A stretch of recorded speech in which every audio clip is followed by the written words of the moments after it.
More than 2,000 years ago, a man stood over the ruins of empires he had brought to their knees.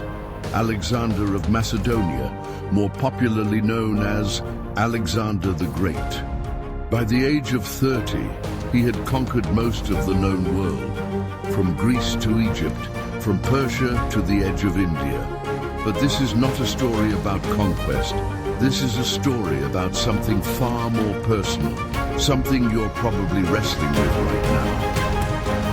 Purpose, direction, the aching feeling that you're living every day on autopilot and wondering if it will ever be enough.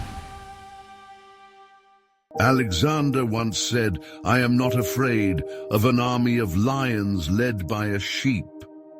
I am afraid of an army of sheep led by a lion."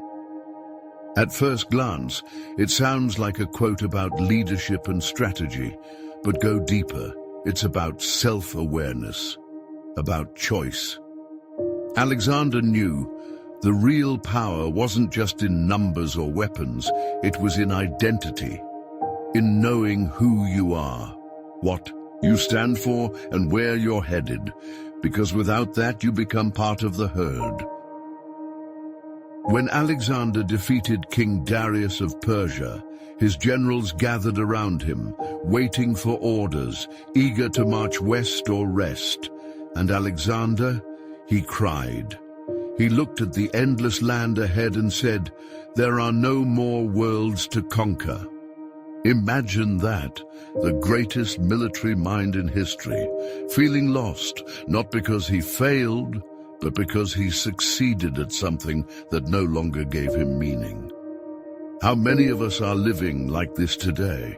We climb ladders we never wanted to be on.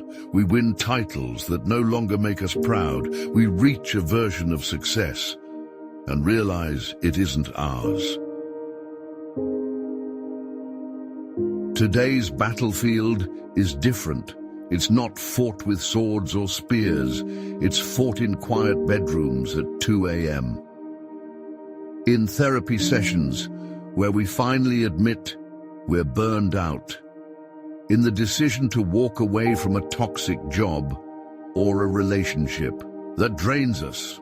Our enemies, anxiety, disconnection, perfectionism, fear of disappointing others. Alexander had his war, you have yours, but the victory, it's the same. It's not about conquering land, it's about reclaiming yourself. Here's the truth that Alexander teaches us, even from 2,000 years ago. If you don't lead yourself, someone else will, and they might lead you far away from your values, your peace, your soul. In the age of noise and algorithms, the strongest act of leadership isn't telling others what to do.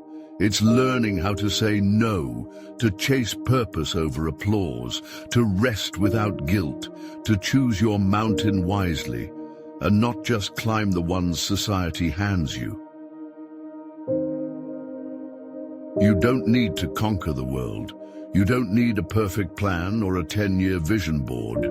You just need to start. Read the book that's been sitting on your shelf. Make the call you've been avoiding. Get therapy. Make a journal. Go outside. Ask yourself not what the world wants, but what you truly value. Start there, not to prove anything, not to perform, but to be real, to be free. Alexander died at just 32.